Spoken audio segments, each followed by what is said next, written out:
तो today we will do some challenging problems based on factorisation of polynomials. तो सबसे पहले तो जिसने पॉलिनोमियल का फैक्टराइजेशन वाला टॉपिक नहीं पढ़ा है तो सबसे पहले तो वो पुराने वीडियोज़ में से जाकर उसको अच्छे से पढ़ें कि फैक्टराइजेशन के लिए हमने कौन कौन से मेथड बताए हैं। हमने कुछ रूल्स बताए हैं, ठीक है। बुक में वो रूल गिवन नहीं है, तो बुक में एनसीईआरटी की बुक में बहुत लिमिटेड पार्ट दिया हुआ है फैक्टराइजेशन का, लेकिन हमें बहुत ब्रॉड वे में अगर उसको सीखना है तो जितने भी टाइप की प्रॉब्लम्स पॉसिबल हैं उन सब के लिए हमारे दिमाग में कुछ रूल्स होने चाहिए। जैसे सबसे पहले हम ये देखते हैं कि whether something is common in each term और नॉट। फिर देखते हैं कि if grouping is possible, then अगर grouping is not working then will think of identities. अगर आइडेंटिटी भी नहीं लग रही है तो then will split the middle term, और अगर मिड टर्म स्प्लिटिंग भी नहीं हो रही तो then will go finally for factor theorem. तो इस तरह से हमें ये सोचना है, क्वेश्चन देखते ही सब चीज़ें हमारे अंदर घूम जानी चाहिए। तो अभी हम कुछ चैलेंजिंग प्रॉब्लम्स कर रहे हैं आज, ठीक है। और पिछले वीडियो में भी हमने कुछ एक्स्ट्रा प्रॉब्लम्स की थी जो डिफ़िकल्ट हैं।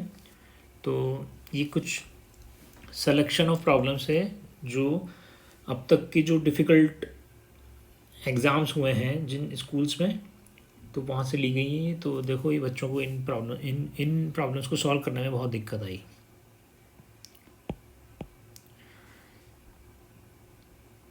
अब जैसे ये देखो आप, ये दे दिया और क्वेश्चन क्या है कि फैक्टराइज करो।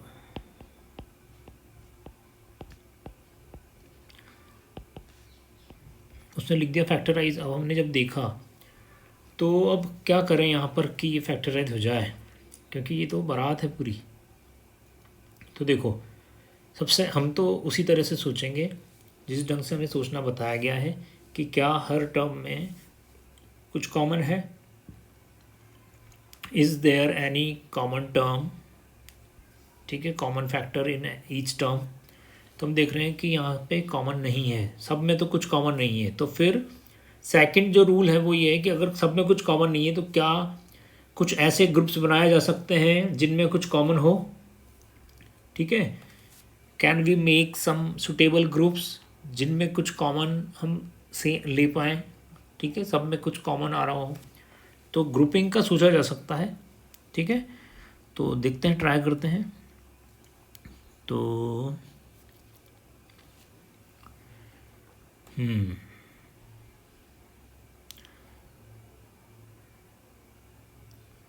अगर हम ये जो 1 है इसके साथ बी लिख दें, ठीक है, 1 के साथ बी, और ये जो ए है इसके साथ लिख दें हम ए बी को, और सी के साथ हम लिख दें बी सी, और सी के साथ लिख दें ए बी सी। तो एक चीज़ गौर से अगर तुम देखोगे तो इन सब ग्रुप्स में बी जरूर आ रहा है एक ना एक में, ठीक है। तो हो सकता है तुम कोई और ग्रुप बना लो, मुझे ये नज़र आया तो मैंने इसको बनाया, ठीक है। अब मैं ये देखूँगा कि क्या ये बनाने के बाद सही वर्क कर रहा है। तो देखते हैं, पहले इनको साथ साथ लिखते हैं।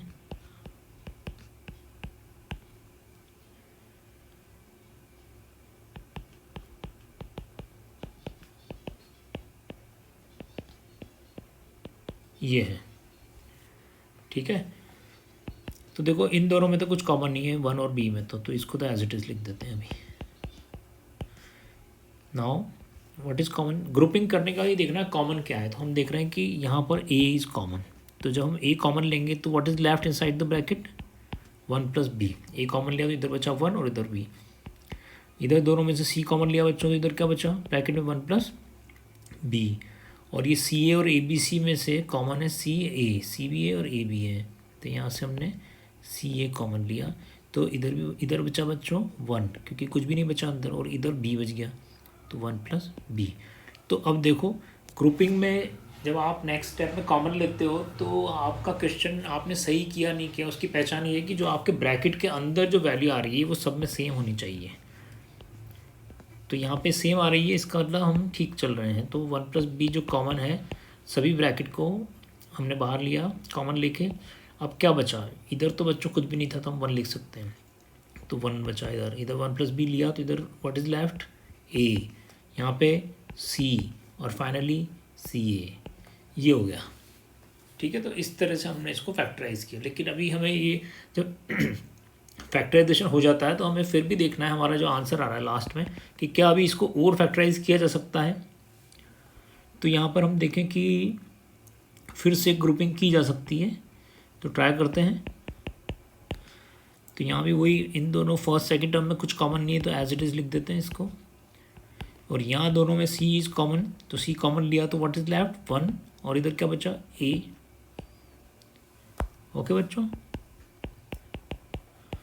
अभी देखो इधर 1 प्लस है, इधर भी 1 प्लस है, दोनों में सेम है, तो यहाँ पे कॉमन इधर हम 1 लिख देते हैं। तो इफ़ 1 प्लस ए को हम कॉमन लें तो बच्चों इधर क्या बचेगा 1, और इधर सी। तो इस तरह से हम देख रहे हैं कि ये फैक्टराइज हो गया है। इसको ऑर्डर में हम लिख देते हैं 1 प्लस ए, 1 प्लस बी और 1 प्लस सी, और जिसके जितने भी पॉसिबल फैक्टर्स थे वो सब हमने कर दिए हैं। ठीक है, तो इस तरह से आपको दिमाग दौड़ाना पड़ेगा कि कौन सी टर्म किसके साथ लिखी जाए। ठीक है,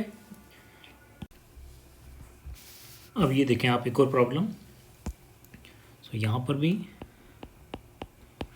ए स्क्वायर प्लस बी स्क्वायर और फिर 2ab plus B C plus C A given है। अब यहाँ पर हम सबसे पहले देखेंगे कि whether something is common in each term. तो हम देख रहे हैं कि सब में तो कुछ कॉमन नहीं है, तो फिर सेकेंडली हम ये सोचेंगे कि क्या ग्रुप बन सकता है। तो ग्रुप जो है वो, इसको पहले हम ब्रैकेट को ओपन करते हैं।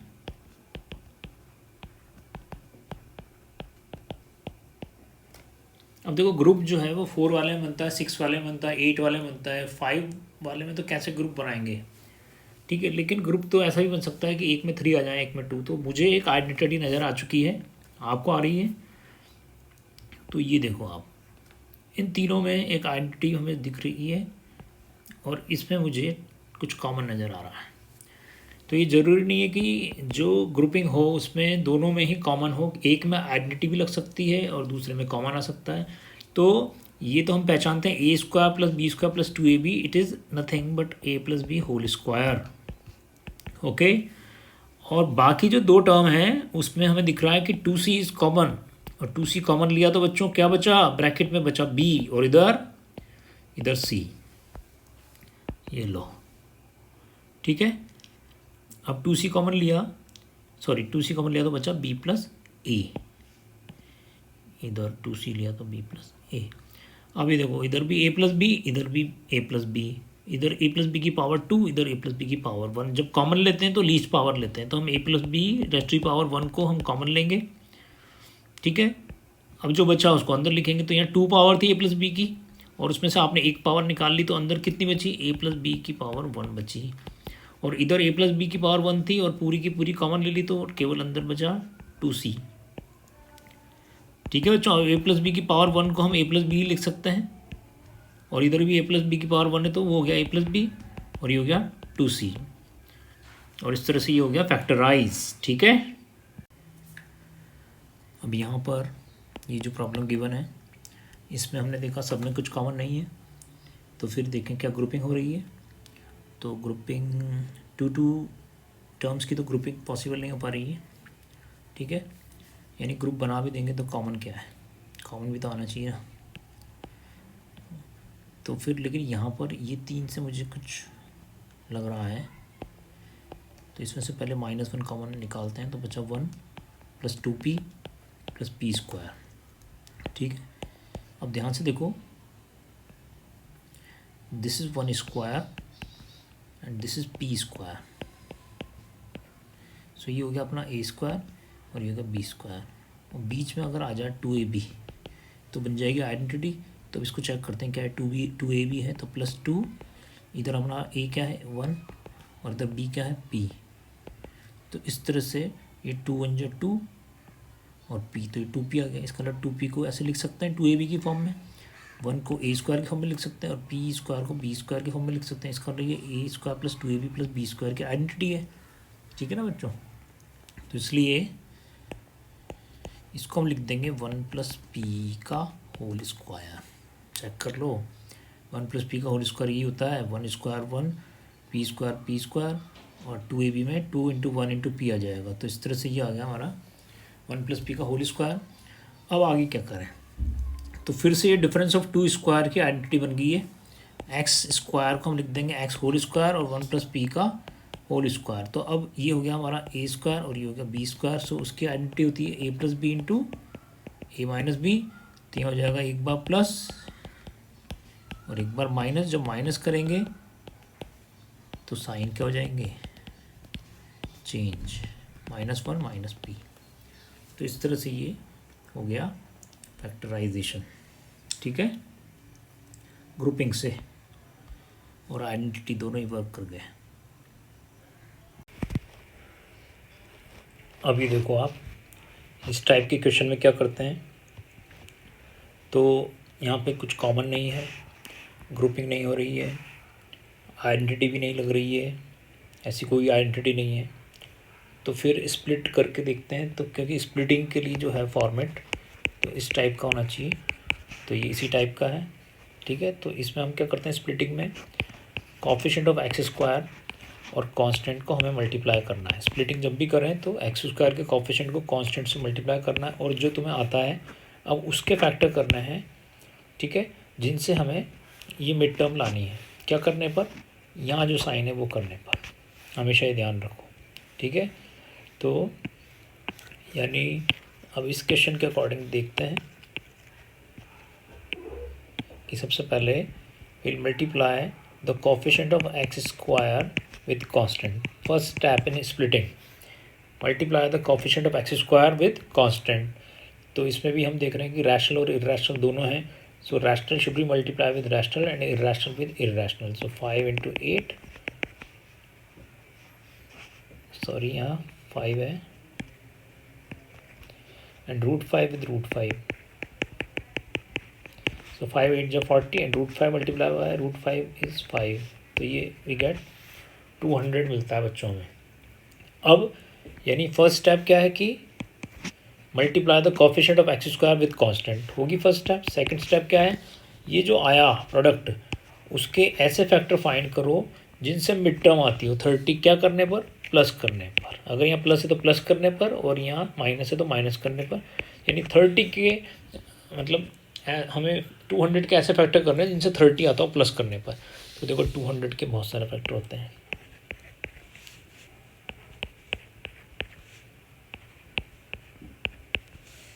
ऐसे देयर आर मैनी फैक्टर्स,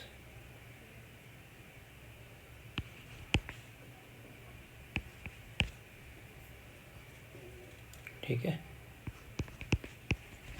तो ऐसे बहुत सारे फैक्टर है, उनसे हमें क्या लाना है, प्लस करने पर उनमें से वो ढूंढना है जिससे 30 आता हो। तो 1 + 2 130 नहीं होता, 100 + 2 30 नहीं होता, 50 + 4 30 नहीं होता, 20 + 5 30 नहीं होता, 25 + 8 33 नहीं होता, और 10 + 20 30 होता है। तो यानी ये वो फैक्टर है किसका, 200 का, जिनसे 30 आता है प्लस करने पर, ठीक है। तो इस 30 को हम लिख देंगे बच्चों 20 + 10।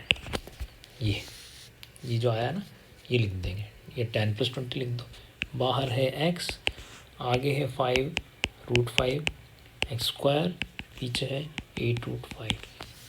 ये स्प्लिटिंग में ये करना है, इसके आगे तो ग्रुपिंग होगी। बस ये मेथड तुम्हें आना चाहिए कि firstly multiply the coefficient of x square with constant, फिर जो भी फैक्टर जो उनका प्रोडक्ट आता है उसको फैक्टराइज करो, उसके सारे फैक्टर में से वो फैक्टर चूज़ करो जिनको यहाँ जो साइन हो वो ऑपरेशन करने पर मिड टर्म का कोएफिशिएंट आता हो, एक्स का कोएफिशिएंट आता हो। तो इस तरह से अब हम ब्रैकेट खोलते हैं,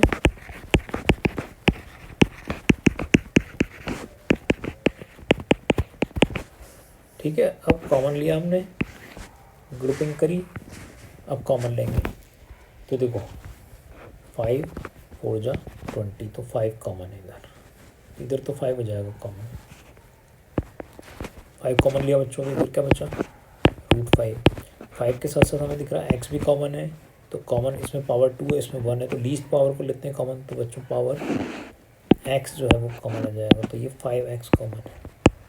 5x कॉमन लिया तो इधर बचा √5, एक्स स्क्वायर में से एक x लिया तो बचा x।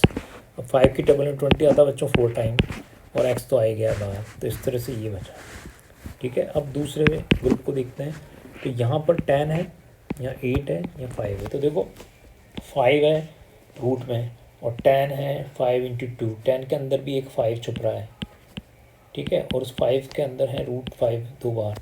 तो इसलिए हम इसको अलग से रफ में सॉल्व कर लेते हैं, 10x और 8√5 को, 10x और 8√5। तो देखो 10 को मैं लिखूँगा पहले 5 इंटू 2, ये रूट वाले में कॉमन निकालने के लिए रफ में कर लिया करो। अब देखो 5 को मैं लिख दूँगा √5 मल्टीप्लाई बाय √5 और इंटू 2 इंटू एक्स प्लस 8√5।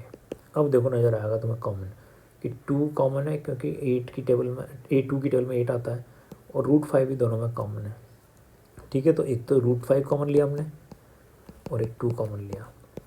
अब √5 और 2 कॉमन लिया तो बच्चों ब्रैकेट में क्या बचा, तो इधर तो बचा √5 और x, और उधर 2 की टेबल में 8 हाउ मेनी टाइम्स, 4 टाइम, और √5 तो पूरा ही बाहर आ चुका है कॉमन।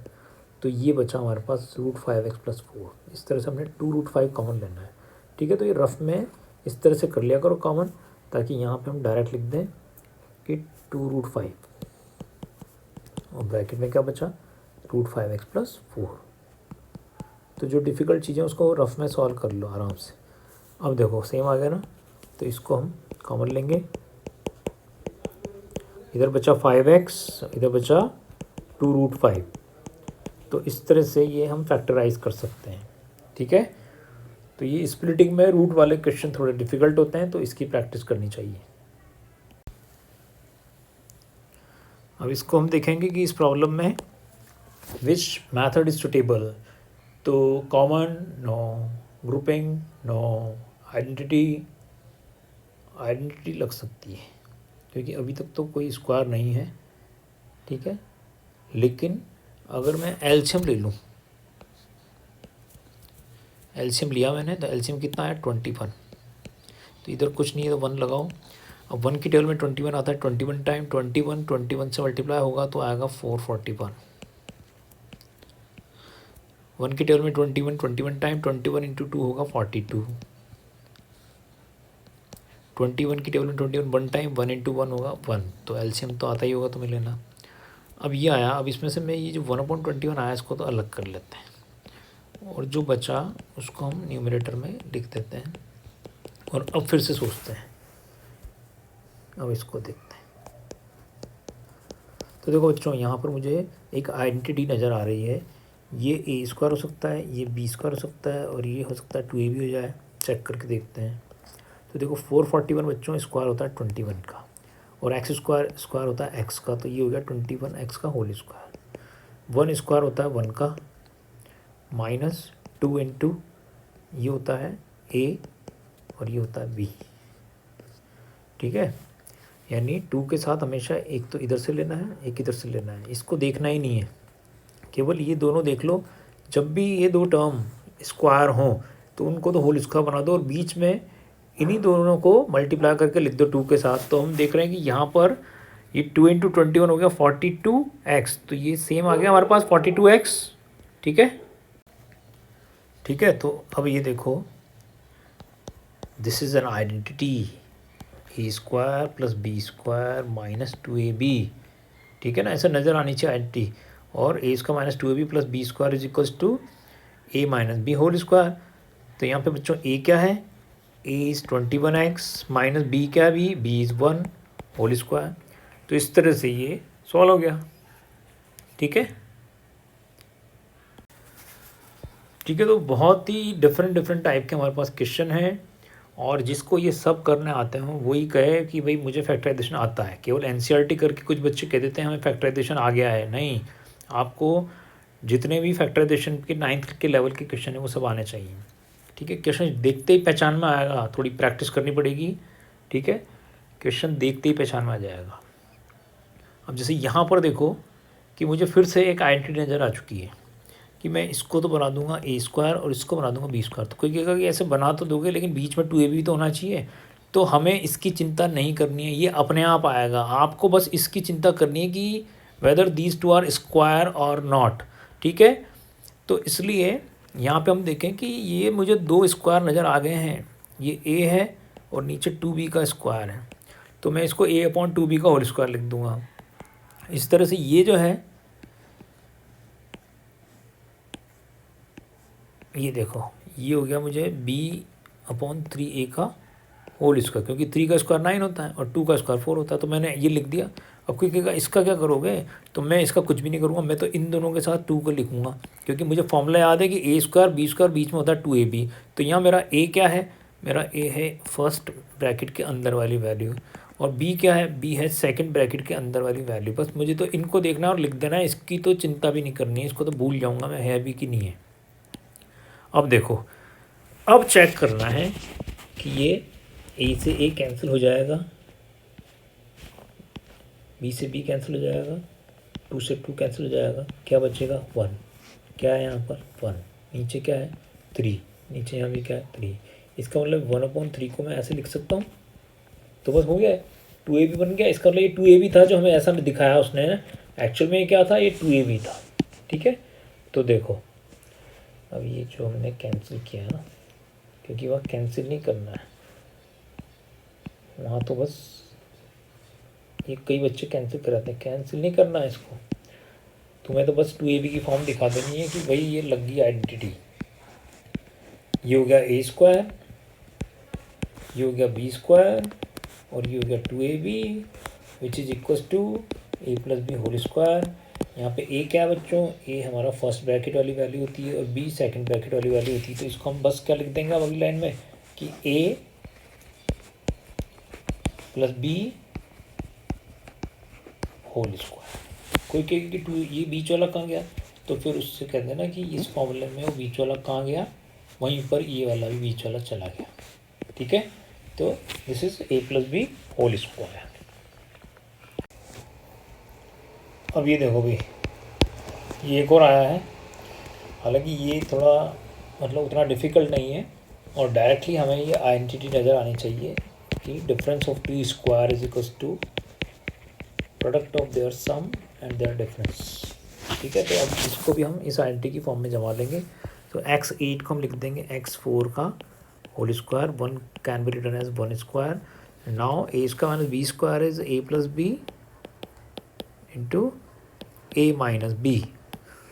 यहाँ पे a क्या होता है, हमेशा ध्यान रखो ब्रैकेट के अंदर जो है वो a है, दूसरे ब्रैकेट के अंदर जो है वो b है। ठीक है, तो हमने ऐसा लिख दिया। अब हम देखेंगे this identity is for difference. ठीक है, तो अब आगे हम देखेंगे कि क्या हो गया है या आगे और हो सकता है, तो हम देखेंगे कि अगेन दीज आर स्क्वायर। तो फर्स्ट टर्म को तो एज इट इज लिख देंगे, क्योंकि this identity is only for difference of 2 square. तो now x4 can be written as x² whole square and 1 can be written as 1 whole square.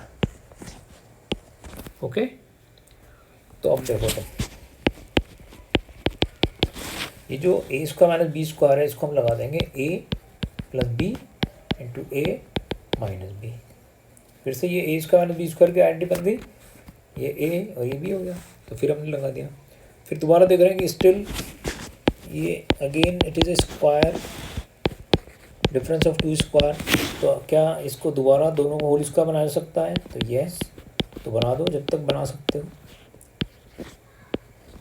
ठीक है बच्चों, हालांकि ये 8th क्लास में भी था एक क्वेश्चन, और ये 9th में भी है, तो आ जाता है।